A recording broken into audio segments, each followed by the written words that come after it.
Madame, Monsieur, bonsoir. Merci de votre fidélité. Tout juste 18h30, c'est l'heure du journal. Voici les principaux titres de l'actualité. La campagne vaccinale anti-Covid s'accélère à un rythme soutenu. La troisième injection suscite une grande mobilisation. Plus de 402 000 personnes vaccinées, essentiellement des personnes âgées et vulnérables, et celles en première ligne dans le combat contre la pandémie. Nous suivrons le reportage à Essaouira.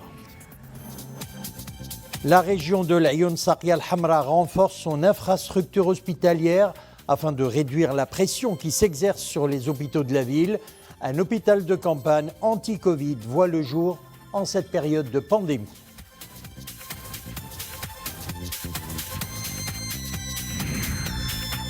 Et puis nous irons à l'Arrache découvrir l'état des lieux de l'un des vestiges de la ville, le château de la Cigogne. Il offre une vue panoramique sur la vallée du Loukos. Les principales composantes du site se trouvent aujourd'hui dans un état de dégradation avancé. Avant de développer ces titres, ce communiqué du cabinet royal, conformément aux dispositions de l'article 47 de la Constitution et sur proposition du chef du gouvernement, Sa Majesté le roi Mohammed VI a bien voulu nommer M. Khalid Aït Taleb en tant que ministre de la Santé et de la Protection sociale en remplacement de Mme Nabila Ermili. Cette nomination intervient conformément aux dispositions constitutionnelles et après la soumission à la haute appréciation royale de la proposition du chef du gouvernement visant à mettre fin aux fonctions gouvernementales de Mme Ermili, qui a sollicité de se consacrer pleinement à ses fonctions de présidente du conseil de la ville de Casablanca. Et ce, après qu'elle se soit rendue compte de la charge du travail de cette mission représentative et du suivi continu des affaires de ses habitants et des chantiers ouverts dans cette grande métropole, ce qui était de nature à impacter les multiples engagements et le suivi quotidien que nécessite le secteur de la santé, surtout en cette période de pandémie. Sa Majesté le Roi a bien voulu donner son approbation à la proposition du chef du gouvernement de nommer M. Aït Taleb afin de poursuivre les chantiers ouverts et les défis urgents du secteur de la santé, dont en premier chef la poursuite de la gestion du volet sanitaire de la pandémie du Covid-19 et le bon déroulement de la campagne nationale de vaccination. Maroc-Sahara, le Conseil de sécurité de l'ONU a tenu hier à New York des consultations à huis clos sur la question du Sahara marocain. Les membres du Conseil de sécurité ont reçu un briefing du représentant spécial du secrétaire général de l'ONU pour le Sahara, Alexander Ivanko, ainsi que de la sous-secrétaire générale pour l'Afrique au département des affaires politiques du secrétariat de l'ONU. Ces consultations interviennent en prévision de l'adoption fin octobre courant d'une résolution prorogeant le mandat de la MINURSO, pour lequel le secrétaire général de l'ONU, Antonio Guterres, a recommandé une durée d'1 an. M. Guterres vient de nommer l'Italo-Suédois Stéphane de Mistura en tant que son nouvel envoyé personnel pour le Sahara marocain. Le programme gouvernemental adopté hier par 213 voix pour, 64 contre et une abstention, présenté par le chef du gouvernement devant les deux chambres du Parlement et en réponse aux interventions des groupes et groupements parlementaires sur le programme gouvernemental, M. Aziz Akhnouch a réaffirmé le réalisme du dit programme basé sur un consensus entre les trois partis de la majorité.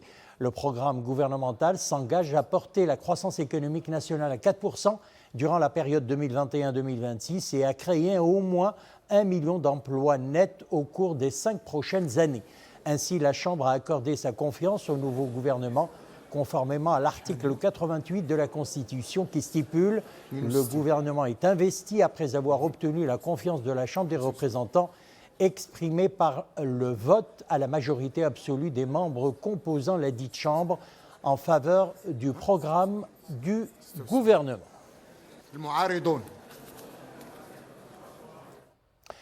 Covid-19, près de 402 500 personnes ont reçu la troisième dose.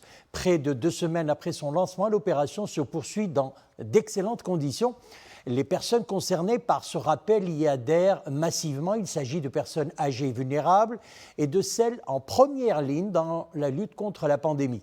Reportage à Essaouira, Abdelghani Tahraoui, Zakaria Moukinbillah, Nissine Hamdaoui. Personnes aux premières lignes, personnes âgées ou souffrant de maladies chroniques, des catégories concernées par ce rappel vaccinal durant la première phase. L'accueil est chaleureux, les responsables sont à l'écoute et nous prodiguent beaucoup de conseils.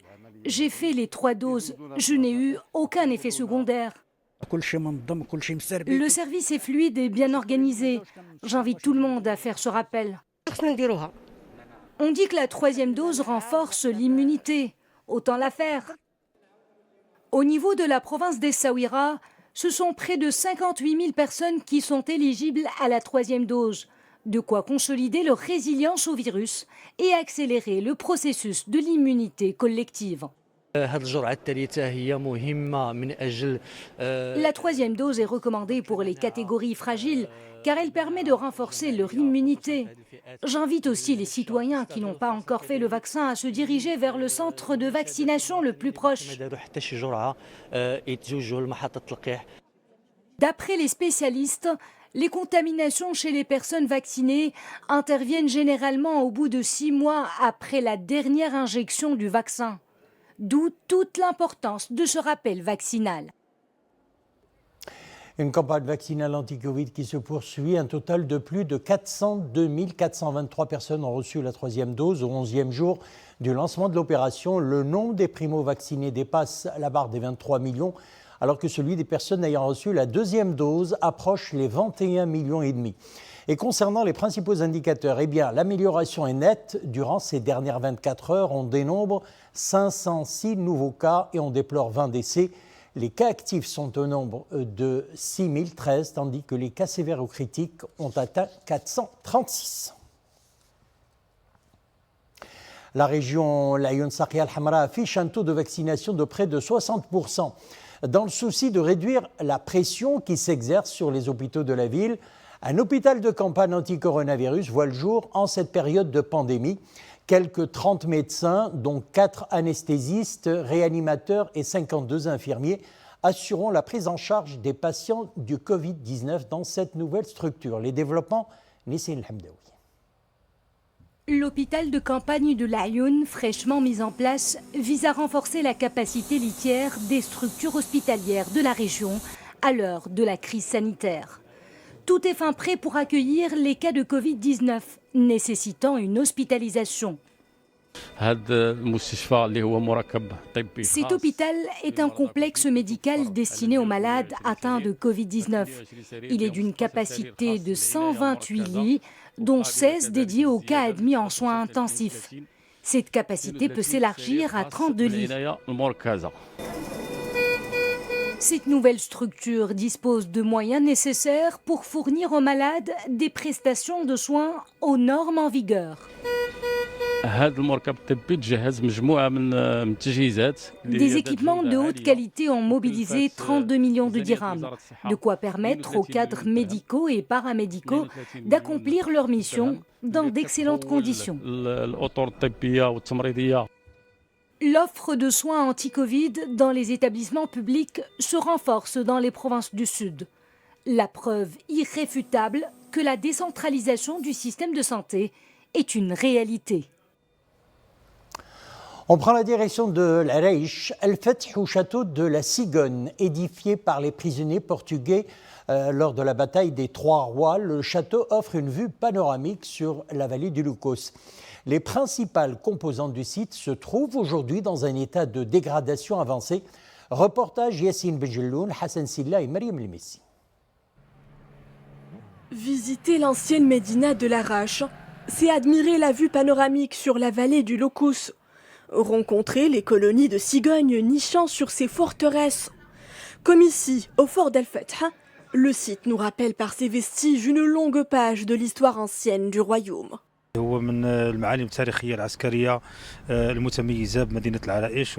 monument architectural militaire remonte à l'époque des Saadiens.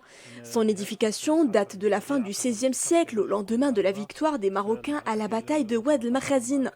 Le fort Al-Fath longe l'océan Atlantique et domine l'embouchure du fleuve Locus.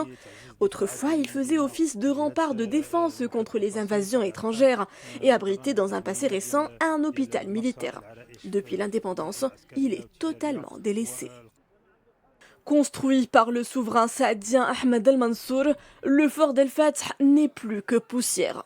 Ces fragments résistent à l'emprise du temps sous le regard éploré des archéologues.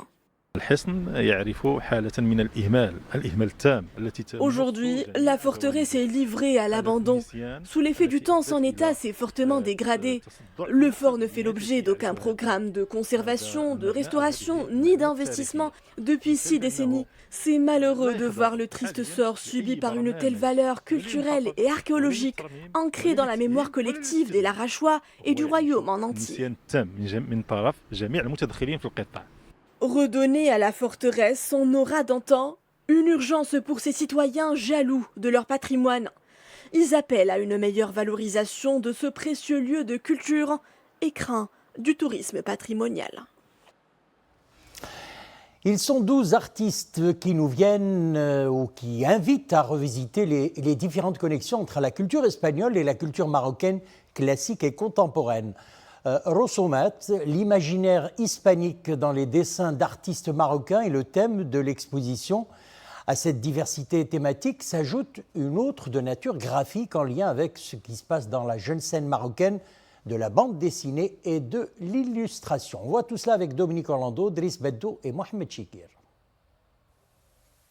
Il y avait comme un air de fête ce mardi soir à l'Institut Cervantes de Casablanca où l'ensemble des invités s'étaient visiblement apprêtés afin de marquer par leur présence ici le grand retour à la quasi-normalité culturelle.